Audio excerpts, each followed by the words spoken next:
সাহস থাকে আপনাদের সাথে আমাদের সামনে আসেন। একটা যুক্তি যদি আমাদের যুক্তিগত একটা খণ্ডাতে পারেন চ্যালেঞ্জ করে বললাম। সাংবাদিক ভাই বোনেরা, আমাদের সহযোগীরা বর্তমানে শাহবাগে গারদখানায় অবস্থান করছে, কেউ মেডিকেলে আছে, কেউ অসুস্থ, বুকে পুলিশের পাড়ায় লেগে বুকের পাঁজর ভেঙে গেছে। আমরা দুঃখ পাড়ায় প্রান্তে মন নিয়ে আপনাদের সামনে বলতে চাই, আমাদের সহযোদ্ধাদেরকে অবিলম্বে মুক্তি দিতে হবে। তারা এই দেশের নাগরিক, তারা সুস্থ সুন্দরভাবে বেড়ে ওঠা এবং অধিকার নিয়ে রাজপথে কথা বলার অধিকার তাদের রয়েছে। সংবিধান স্পষ্ট করে তাদেরকে অধিকার নিয়ে কথা বলা রাজপথে তাদের অধিকার দিয়েছে। আপনি কে, কেন তাদেরকে জেল হাজতে পড়তে হবে? তারা চোর,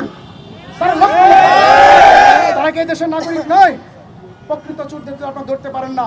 আমরা নাসুর বান্দা, যতক্ষণ পর্যন্ত আমাদের এই শিক্ষার্থীদেরকে অবিলম্বে মুক্ত করে কারাগার থেকে বের করে না দেওয়া হবে এবং আমাদেরকে এই যে চাকরিতে আবেদনের বয়সসীমা 35, আমরা চেয়ে আন্দোলন চালিয়ে যাচ্ছি দ্রুত সময়ের ভিতরে, অর্থাৎ আমরা 10টা পর্যন্ত, রাত 10টা পর্যন্ত আপনাদের সামনে আলটিমেটাম দিয়ে গেলাম।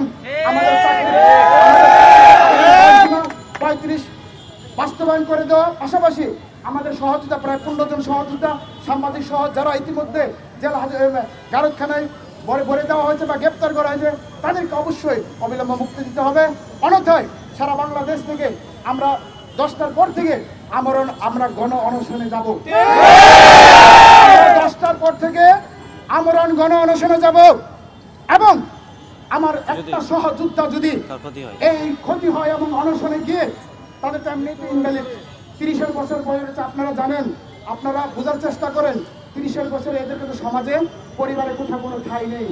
কারণ বাংলাদেশে কিন্তু এখন একটা ওপেন সিক্রেট হয়ে গেছে, বাংলাদেশে এখন এত মেয়েদের মানে বিবাহ বিচ্ছেদ হচ্ছে, এদের একমাত্র ভরসা চাকরি। এখন আপনারা কি করবেন? অনেকে অস্থির হয়ে আছে, আমার বেঁচে থাকার এই দেশে যেহেতু আমার কোনো সুযোগ নেই, আলো বাতাস নেওয়ার আমার কোনো সুযোগ নেই।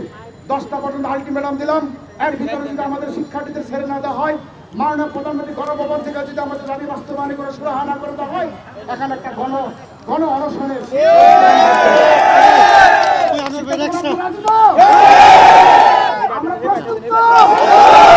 আমরা গণ অনশনে যেতে প্রস্তুত।